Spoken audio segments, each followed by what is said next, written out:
આના શું કહેવાય? Silver play button. Silver play button. આ યુટ્યુબ પર જે વિડીયો જોવો છો ને મારા, પરચા, માનતાઓ, બેઠકો, પ્રવચન, અનુભવો, આ બધું જોવો છો ને તમે, એ બધા વિડીયો જોયા તમે અને એક કરી મારા 1 લાખ ભાવિકોએ સબસ્ક્રાઇબ કર્યું, જેથી મારો વિડીયો પહેલો અંદર પડે, એવું કહેવાય ને. આ એનું સિલ્વર બટન એટલે એવોર્ડ કહેવાય યુટ્યુબ વાળાનો, કે તમે બહુ સરસ કાર્ય કર્યું, તમારા વિડીયો અનેક લોકો સારી રીતે ધ્યાનપૂર્વક જોવો છે. પણ આ સિલ્વર છે ને, બીજું ચયું આવે બમણ? ગોલ્ડ. 5 વર્ષ નહીં થવા દઉં અને ગોલ્ડ ના લઈને આવું મેલડી મટી જાઉં. તમારા કુટુંબ ગોળા વટ ના રાખું ને, તમારા કુટુંબ જે કુટુંબ અત્યારે એમ કેતું હોય છે કે નવેલી ખુખાર મેલડી વાળી થઈ જાય છે, એને જો લાઈનમાં ના લાવું મારું નામ મેલડી માતા નહીં.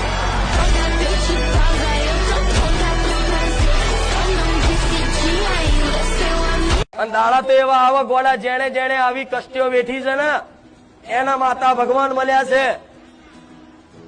મારા દીકરાને આવી મળી તો એમને એમ નહીં મળી, એના ચપ્પલ લઈને તાર્યા ગોળા ચોપ મારી ચપ્પલ ચલાવે.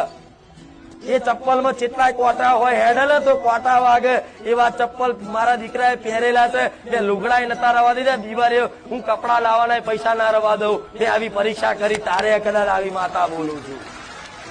પણ તારે તે કદાચ કપડા એના લાવવાના પૈસા ના હોય ને, તો મારી નવી ચુંદડી લાઈન ઓઢારે, ભલે માં દિવાળી થાય ના થાય, પણ તું મારી માતા છું ને, હું તારી માં, હું તારી દિવાળી કરાઈશ. આજે હું એની મેલડી પસંદ છું ગોળા. મને મારા દીકરાએ ખૂબ લાડ કર્યા છે. આ હરગના હું આંસુ પાડું મેલડી માતા, એના લાડ હું જાણું છું. અડધી રાતે ગોળા રોયો છે મારા માટે, અડધી રાતે એકાંતમાં બેહી અને હરગના આંસુડા પડે મારી મેલડી ચોસું, મને તારા વગર ગમતું નહીં.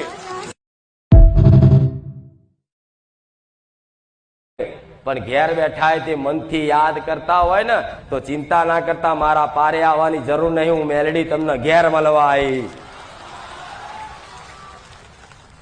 જેમ કે દરેક નું ધ્યાન રાખવા વાળી છું, મારા સાનિધ્યમાં આયા છે કે નહીં આયા હોય, પણ ઘેર બેઠા ખાલી અમથોય નો અમથોય ભાવ આલ્યો છે ને, કે હે માં બારેજા વાળી મેલડી, હે માં ખુખાર મેલડી, હે માં રોમ વાળી મેલડી, તો તરત મારા કોણ ઊંચા થઈ જાય. અને કઈ બાત થી કદાચ અરજી આવી ને, કદાચ હનુમાનજીની જેમ પવન વેગી જવું, હે મેલડી માતા છું. હનુમાનજી જેમ રોમ નું નામ લઈને એક જ છલાંગમાં આખો દરિયો કૂદી જાય ને, એવી રીત મારા રોમ નું નામ લઈ હું રોમ વાળી મેલડી એક જ છલાંગમાં કદાચ ગમે તેવા દરિયા કૂદી પડું, હે મેલડી માતા છું. અને એક કુળદેવી જો કદાચ આ ભાવ તમારો સ્વીકાર કરી લે ને, એટલે આ દેવદૂત છે ને, એક બાજુ લોક મારી મેળ દે, એ તમારી માના પાવર છે.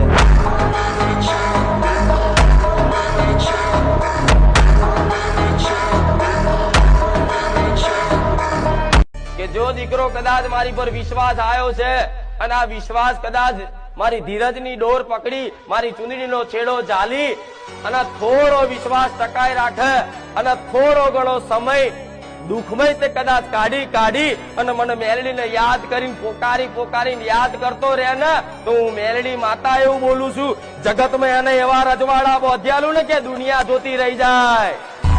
અમે નહીં પણ દુનિયા વિચાર કરે કે ઓને મેલડીની કૃપા થઈ. અને તમે તે સમયગાળામાં કોલર ઊંચો કરીને કહો કે આ તો મારી મેલડીની દયા.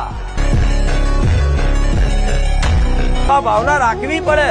અરે તમારે એક રવિવાર આવો ને આવતો રવિવાર ના આવે અને પ્રમાણ ના હાલું, તો હું બહુચર ના ખાતાની ઉગતા પોર ની મેલડી નહીં.